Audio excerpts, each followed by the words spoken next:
From MLSsoccer.com, our regular on our show, Olivier Tremblay. Olivier, welcome again, my friend.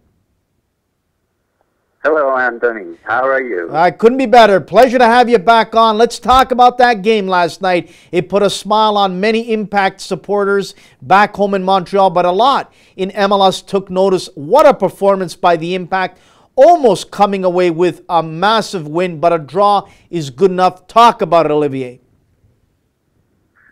Well, first of all, I have to say that it was an amazing experience being there in the Stadio Hidalgo.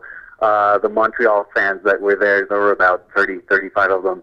I mean, they rivaled their rival supporters there in the stadium in Pachuca, and it was really good fun being there. The atmosphere and the whistles and the jeers for the Impact fans.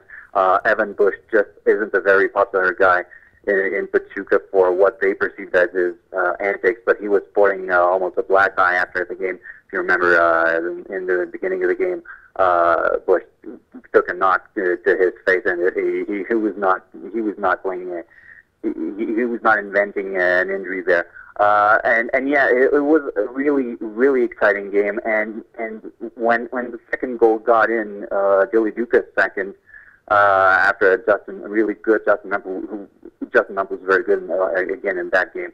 After a very good Justin Mapp run on the right, there was every Pachuca fan in the stadium had this look on disbelief in their face. They really couldn't believe what was happening, and they were wondering what sort of parallel universe they had landed in. And really, it was just a very disciplined performance. Maybe there were a couple of times where Donadell and Rio Coker stepped a little bit too far from their position, but overall Montreal stayed compact. Sumare and Sima were exceptionally good, and really the two goals, as Simon said after the game, the two goals were avoidable. The first one, a free kick, and the second one, this mishap between Sima and Bush. But overall, Montreal, even though it felt a little bit like a loss because of the two-goal lead that they blew. They would have signed up right away if if someone had told them that they would go back to Montreal with two crucial away goals and a draw there. Olivier, let's talk about Frank Lopez and Enzo Conchina preparing this team for this massive matchup. You could see that they were prepared. I thought that Justin Mapp played an outstanding game. Dilly Duca with his speed and finishing. Also Chiman as well, playing solid back there. Everything was working in their favor. It looks like all the players understood what the coaching staff wanted from them before this match kicked off. Yeah, everyone was really on the same page coming to Mexico almost 3 weeks before the game, getting ready to really acclimatize to the conditions here. And even for us poor sods of the media, being here a couple of days in Mexico, you really feel it the very first morning that I woke up. I felt my nose really. I felt as if someone had punched me in the nose. It's a really tough place to even just run up a flight of stairs in. And so to play a 90-minute soccer game and really getting ready for it, and getting ready for the smog and the altitude and the pollution, and getting your body ready for it. Frank Lopez, Enzo Conchina, the whole staff really did an amazing job getting those guys ready coming here before. They had fantastic support from Cruz Azul in Mexico City, lending them their training facility. And the game plan was, from the start, you could feel that they were confident in their game plan in such a way that they just didn't want to speak about it. They were that confident that if they didn't want anything to filter through, and they managed to do that. They had a good game plan. They wanted to take advantage of the Pachuca fullbacks maybe being too adventurous and their wingers not being that interested in actually defending. And it worked wonders last night in Pachuca, and Montreal was very good value for even a win that they in the end didn't get, but really good performance and good A+ to the staff here preparing those good. Let me ask you this, Olivier, before we let you go. Obviously, the lineup last night was a veteran lineup. It was experienced lineup, and I think this is what Lopez wanted from that squad going into Mexico, was an experienced squad. But now, getting ready for the MLS season, getting ready for that other Champions League game, do you feel that he's going to insert some young, fresh legs into the lineup? I don't think so. I think it will depend on how the return to Montreal goes, how guys react to getting back home to the cold. Are some guys going to be under the weather or something? It happened in Mexico when they changed environment. Maybe it'll happen again in Montreal. But I think with the way that the guys played last night, they are going to try. They're going to try to make minimal changes to this 11, perhaps get some fresh legs in, as you said. Maybe in midfield, you could see that Rio Coker and Donadell there by the end maybe didn't have as much energy as they could have.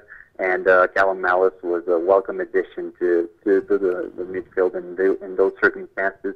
But yeah, you could see maybe a guy like Andres Romero get a few minutes here and there, depending on his quad injury, how it's healing up, and there are guys who obviously went back to Montreal because they weren't considered, and you could see them maybe go into the 18 depending on how training goes this week.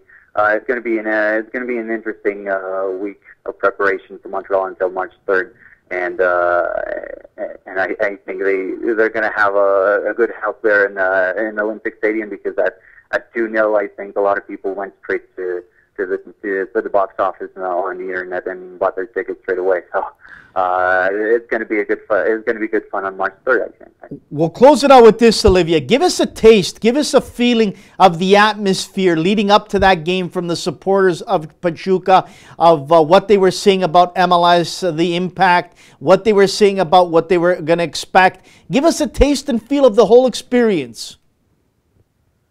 Well, it's funny you should ask me that, because we just got back with a cab driver from the city center, and the cab driver was telling us pretty much the same thing that everyone is saying this morning and today in Pachuca. They were absolutely not expecting this to happen.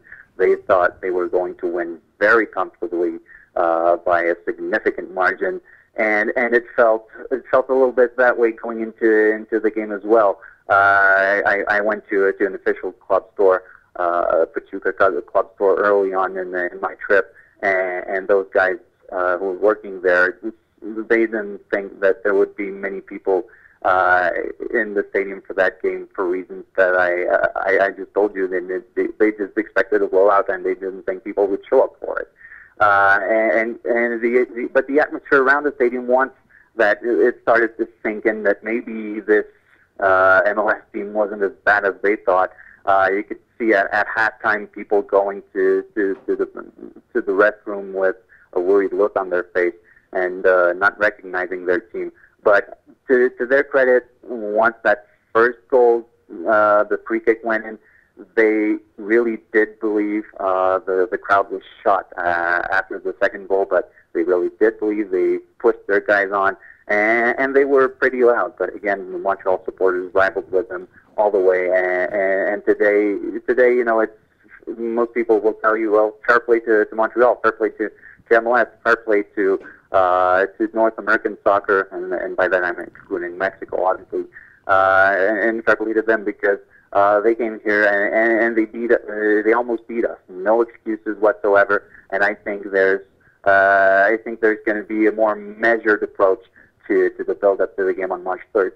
It should be an outstanding game, March 3rd. I'm looking forward to it, and all of Impact supporters are looking forward to it. Olivier, thank you so much for taking time out of your busy schedule. And again, it is outstanding to see people like you down there covering the game we love so much, because it is important to the game in Canada and in North America that we continuously go where the team goes, so we can get more and more exposure in Champions League play. Well done, and outstanding of you to do so, Olivier. Excellent. Thanks for having me. And we've got a couple of surprises in store for the build up to the second leg. Outstanding, and people can read you on MLSsoccer.com. And where can they follow you on Twitter, Olivier? They can follow me at Olivier Tremblay on Twitter. Outstanding. Olivier, thanks again, and have a great weekend, my friend. Thank you for having me again. That is Olivier Tremblay coming to you live from Mexico. We do it here on Red Card, and we do it the right way. We don't mess around, baby. We go all over the world.